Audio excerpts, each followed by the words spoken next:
ഒരു കാലത്ത് മിമിക്രിയൊക്കെ വളർന്നു വന്ന സമയത്ത് ഇതൊരു കലയേ അല്ല, ഇതിനടച്ച് ആക്ഷേപിക്കുക. നാടകക്കാരായ സുഹൃത്തുക്കളുടെ സ്ഥിരം എന്തോരം പരിഹാസങ്ങളൊക്കെ ഏറ്റുവാങ്ങിയിട്ടുണ്ട്.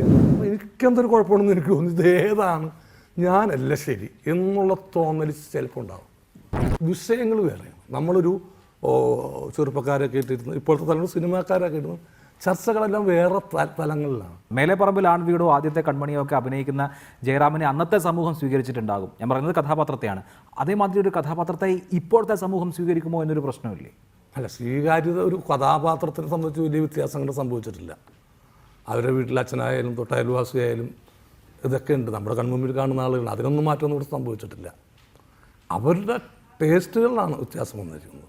അതൊരു ജയറാമിൻ്റെ പഴയ കഥാപാത്രങ്ങളെ അല്ലാണ്ട് ഇവിടെ ഏതാണ് ഇപ്പോൾ എല്ലാവർക്കും IT ജോലി ചെയ്യുന്ന IT വിദ്യാർത്ഥികളായിട്ടോ മെക്കാനിക്കൽ എഞ്ചിനീയറിംഗ് വിദ്യാർത്ഥികളായിട്ടോ ഒന്നും മമ്മൂട്ടിക്കോ അല്ലെങ്കിൽ മോഹൻലാലിനൊന്നും ചെയ്യാൻ പറ്റില്ല. അവർക്ക് അതാത് ക്യാരക്ടേഴ്സ് അവർക്ക് ചെയ്യാൻ പറ്റുന്ന ക്യാരക്ടേഴ്സ് ഉണ്ട്. പക്ഷേ ഇവിടെ ഒരു വിഭാഗം പടങ്ങൾ അല്ലാതെ പോകുന്നുണ്ട്, IT മേഖലയിലെ വിദ്യാർത്ഥികളുടെ സിനിമകൾ. പക്ഷേ ഇതിനൊക്കെ പണ്ടൊക്കെ ദ്വയാർത്ഥം എന്ന് പറയുന്ന സംഭവത്തിന് പോലും വലിയ പ്രശ്നം വരുന്നു. ഒരു സിനിമയിലൊരു ദ്വയാർത്ഥം ഉണ്ടെങ്കിൽ തന്നെ ഇത് ദ്വയാർത്ഥം മാറി ഇപ്പോൾ സ്ട്രെയിറ്റായി അവിടെ അവർ എത്തിച്ചിരിക്കണം. അത് ആളുകൾ കുടുംബസമേതം ഒന്ന് കാണുകയാണ്. ആ ചേഞ്ച് നമുക്ക് മനസ്സിലാവുന്നില്ല. അപ്പോൾ ചാനലുകാർ ഇതിൻ്റെ റേറ്റ് എടുക്കുന്നില്ല.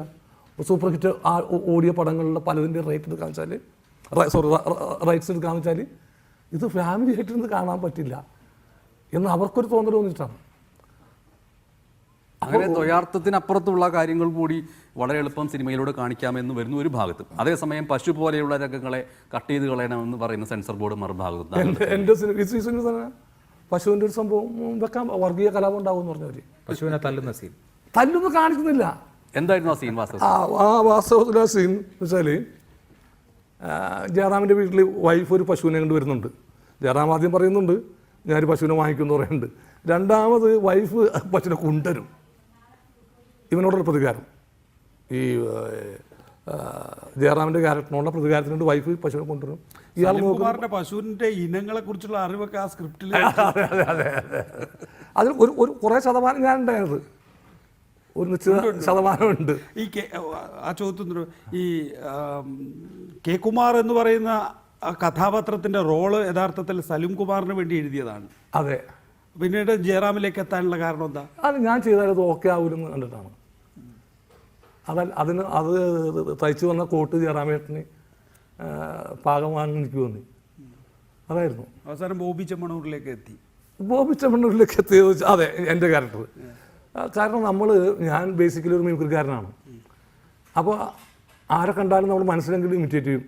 അങ്ങനെ ഇപ്പോൾ നികേഷനായാലും ശരി, അഭിലാഷനായാലും ശരി, അപ്പോൾ എല്ലാവരും ഈ ഇമിറ്റേറ്റ് ചെയ്യുക, അങ്ങനെ ഇരിപ്പുകൾ കാര്യങ്ങൾ. ആ ബോബി ചെമ്മണ്ണൂരിന് ആദ്യ നിമിഷം കണ്ടപ്പോൾ തന്നെ എനിക്ക് ആകർഷിച്ച സംഭവം ബോബി ചെമ്മണ്ണൂർ. അങ്ങനെയാണ് ഈ കഥാപാത്രം ഇദ്ദേഹത്തെ പിന്നീട് സിനിമാക്കാരനായപ്പോൾ കാണുന്നത്. ഇതെങ്ങനെ ഒരു സിനിമയിലെ ക്യാരക്ടറാകാം എന്നുള്ളൊരു ചിന്ത. അതൊരാളോട് പറഞ്ഞാൽ അത് മനസ്സിലാവിരിക്കില്ല, എൻ്റെ ഒരു മനസ്സിലുള്ളത്. അങ്ങനെ ഞാനിത് ക്യാരക്ടറായിട്ട് എഴുതി. ഞാൻ ബോബി ചെമ്മണ്ണൂരിനെ വിളിച്ചു, ഇങ്ങനെ സംഭവം ചെയ്യാൻ പോകുന്നുണ്ട്, വല്ല കുഴപ്പങ്ങളുണ്ടോ? അദ്ദേഹം പറഞ്ഞു യാതൊരു പ്രശ്നമില്ല എന്ന് പറഞ്ഞു. അദ്ദേഹം ബോബി ഫാൻസിൻ്റെ ഒരു വലിയ ആരാധകനാണ്. അല്ലാതെ ഞാൻ വ്യക്തിപരമായിട്ടൊന്നും അങ്ങനെ ഒരു മമ്മൂട്ടിനെ ഇമിറ്റേറ്റ് ചെയ്യുന്ന ഒരു മിമിക്രിക്കാരൻ്റെ അല്ലെങ്കിൽ മോഹൻലാലിനെ ഇമിറ്റേറ്റ് ചെയ്യുന്ന ഒരു മിമിക്രിക്കാരൻ്റെ ആ ലാഘവത്തോടു കൂടി മാത്രമേ ഞാൻ ബോബി ചെമ്മണ്ണൂരിന് ഒരു ഇമിറ്റേഷൻ തന്നെയാണ് ചെയ്തത്. മെസ്സിയുമായിട്ടൊക്കെ ഫുട്ബോൾ കളിക്കുന്ന നിലവാരത്തിലേക്കൊക്കെ ചിന്തിക്കുന്നുണ്ട് ആ സമയത്ത് തന്നെ. അല്ല, മെസ്സി ആയിട്ടുള്ള കളി എന്ന് വെച്ചാൽ ബോബി ചെമ്മണ്ണൂരിൻ്റെ മറഡോണ ആയിട്ടുള്ള ഇതായിരുന്നു. മറഡോണ ഇപ്പോൾ അദ്ദേഹം റിട്ടയർമെൻറ്റ് കാലമാണ്. അപ്പോൾ ഇപ്പോഴത്തെ സൂപ്പർ സ്റ്റാറായ മെസ്സിയായിട്ട് ഈ ഗോപി അല്ല, അത് ബോബി ചെമ്മണ്ണൂർ, അത് ഗോപി കരിമണ്ണൂരാണ്. അപ്പോൾ ഗോപി കരിമണ്ണൂർ സ്വപ്നം കാണുന്നതാണ്. ഈ നാരദൻ കേരളത്തിൽ അതേപോലെ പപ്പൻ, പ്രിയപ്പെട്ട പപ്പൻ പോലെയുള്ള സിനിമകൾ കണ്ടിട്ടുള്ള ഓർമ്മകൾ, അതും ഒരു അർത്ഥത്തിൽ സന്ദേശത്തോളം അല്ലെങ്കിലും വേറെ രീതിയിൽ കേരളത്തിൻ്റെ രാഷ്ട്രീയ അവസ്ഥയെ ഒരു ആക്ഷേപത്തിൻ്റെ രീതിയിൽ അതിന് സമാനമാണ് ഒരു പക്ഷേ ഈ സിനിമയും അതിൻ്റെ തുടക്കമൊക്കെ. അതെ, അത് ഒരു വർഷം നാരദൻ കേരളത്തിലായിരിക്കും ഫസ്റ്റ് പൊളിറ്റിക്കൽ സറ്റയറിന് എനിക്ക് തോന്നുന്നുണ്ട് കേരളത്തിലെ നാടകം. ആ നാടകമായിരുന്നു കലാനിലയത്തിൻ്റെ. പിന്നീട് സിനിമയായിട്ട് വന്നു നെടുമുടി വേണു റിപ്പോർട്ട് ചെയ്തതാണ്. അതും ഒരു പരാജയ ചിത്രമായിരുന്നു. അപ്പോൾ പപ്പൻ പ്രിയപ്പെട്ട പപ്പൻ ഇന്നും കാണുമ്പോൾ അത് ഒരു കോരിത്തരിപ്പുണ്ടാക്കുന്ന സിനിമ, എന്താ അതിൻ്റെ ഒരു തോട്ടൊക്കെ ഭയങ്കരമാണ്. പക്ഷേ അതും പരാജയപ്പെട്ടൊരു സിനിമ. നമ്മുടെ കോരിത്തെരിപ്പ് മറ്റുള്ളവരുടെ പൊതുജനത്തിൻ്റെ കോരിത്തെരിപ്പ് ആവാത്തത് എന്തുകൊണ്ടാണ്? അതെനിക്കറിയില്ല, എൻ്റെ കുഴപ്പമാവാം. അല്ല, സലീം കുമാറിൻ്റെ ഹാസ്യത്തെ പൊതുസമൂഹം മൊത്തത്തിൽ ഇഷ്ടപ്പെടുന്നു. സലീം കുമാറിലൂടെ അവതരിപ്പിക്കപ്പെടുന്ന മറ്റൊരു കലാരൂപത്തെ അല്ലെങ്കിൽ സിനിമയായി വരുന്ന ഒരു സംവിധാന രൂപത്തിലുള്ള ഒന്നിനെ പൊതുസമൂഹത്തിൻ്റെ പൊതുശ്രേണി അംഗീകരിക്കുന്നുണ്ടോ ഇല്ലയോ? ഈ ഒരു വ്യത്യാസം എന്താണ്? അപ്പോൾ ഏതാണ് യഥാർത്ഥ സലീം കുമാർ?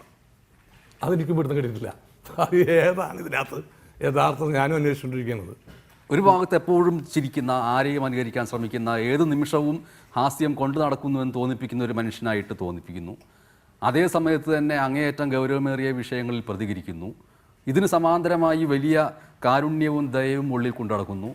ജയറാമിനെ പരിചയമില്ലാതിരുന്നൊരു വേളയിൽ മിമിക്രിക്കാരനായിരുന്ന ജയറാം ആദ്യമായിട്ട് അഭിനയിക്കാൻ പോകുന്നു എന്ന് അറിഞ്ഞപ്പോൾ ആ സിനിമ വിജയിക്കണമേ എന്ന് വിചാരിച്ച് അമ്പലത്തിൽ പോയി വഴിപാട് നടത്തുന്നു. അതിനൊക്കെ ആളെ കൊണ്ടുപോയാൻ ട്രക്കറിന് അന്ന് ഗത്ത് കിട്ടി കിടക്കണേ. ഒരു പരിപാടിക്ക് 200 രൂപ കിട്ടണുള്ളൂ. അത് ഒരു വിഭാഗത്തിനോടുള്ള എൻ്റെ ഒരു വെല്ലുവിളിയായിരുന്നു. മറിച്ച് ഒരു മിമിക്രിക്കാരൻ എന്ന നിലയിലുള്ള എൻ്റെ ഒരു പിടിച്ചെടുപ്പും കൂടിയായിരുന്നു അത്. കാരണം ഒരു കാലത്ത് മിമിക്രിയൊക്കെ വളർന്നു വന്ന സമയത്ത് ഇതൊരു കലയല്ല, ഇതിനടച്ച് ആക്ഷേപിക്കുക. നാടകക്കാരായ സുഹൃത്തുക്കളുടെ സ്ഥിരം ദൂരം പരിഹാസങ്ങളൊക്കെ ഏറ്റുവാങ്ങിയിട്ടുണ്ട് ഞാൻ. അപ്പോൾ പക്ഷേ ഇപ്പോഴും ഞാൻ കാണുമ്പോൾ ഞങ്ങൾ ഇപ്പോഴും നല്ല സൗഹൃദത്തിലാണ്. എല്ലാ നാടകക്കാരും ഞാൻ ബഹുമാനിച്ച ഒരാളാണ്. ഞാൻ പിടിച്ച സിനിമകളെല്ലാത്തിനും നാടകക്കാർക്ക് മിമിക്രിക്കാരെക്കാൾ കൂടുതൽ ഞാൻ അവസരം കൊടുത്തിട്ടുള്ളത് നാടകക്കാരിക്കാണ്. അപ്പോൾ അവരൊക്കെ അന്ന് ഇതൊരു കലാരൂപമല്ല എന്നൊക്കെ പറഞ്ഞിട്ട് നശിപ്പിക്കാൻ ഉള്ള സമയത്ത് ഇയാളെങ്കിലും രക്ഷപ്പെട്ടിട്ട് അതിലഭിമാനിക്കാൻ വേണ്ടി ചെയ്തതാണ്. ദൈവമേ കൈതൊഴാൻ കെ കുമാർ ആകണം കഴിഞ്ഞതിന് ശേഷം പിന്നെ ആ പടത്തെക്കുറിച്ച് ഇപ്പം ചിന്തിക്കുന്നില്ലേ? അടുത്തതാണോ ഇനിയിപ്പം മനസ്സിൽ? അല്ല, ആ പടം ജനകീയ കോടതിയിലേക്ക് വിട്ടുകൊടുത്തു. ഇനി ആ പടത്തിൽ ഞാൻ ചിന്തിച്ചിട്ട് കാര്യമില്ല, ചിന്തിക്കാതിരുന്നിട്ട് കാര്യമില്ല. ഈ ചിത്രത്തിൽ നിന്ന് താങ്കൾ പഠിക്കുന്ന പാഠം എന്തായിരിക്കും? അടുത്ത ചിത്രത്തിൽ എന്ത് മാറ്റങ്ങളാണ് അതിൽ വരുത്തുക? അങ്ങനെ ഒരു പടത്തിന് ഇപ്പോൾ ഉദാഹരണത്തിന് ആട് എന്ന പടം, എനിക്ക് അതിൻ്റെ സെക്കൻഡ് പാർട്ടിനേക്കാൾ ഇഷ്ടപ്പെട്ട ഫസ്റ്റ് പാർട്ടായിരുന്നു. പക്ഷേ ഫസ്റ്റ് പാർട്ട് പരാജയമായിരുന്നു, സെക്കൻഡ് പാർട്ട് വിജയമായിരുന്നു. അപ്പോൾ എനിക്കെന്തൊരു കുഴപ്പമുണ്ടെന്ന് എനിക്ക് തോന്നി, ഇതേതാണ് ഞാനല്ല ശരി എന്നുള്ള തോന്നൽ ചിലപ്പോൾ ഉണ്ടാവും. ചിലപ്പോൾ നേരത്തെ പറഞ്ഞ പോലെ ഞാനാണ് ശരി എന്നൊരു തോന്നലുണ്ടാവും.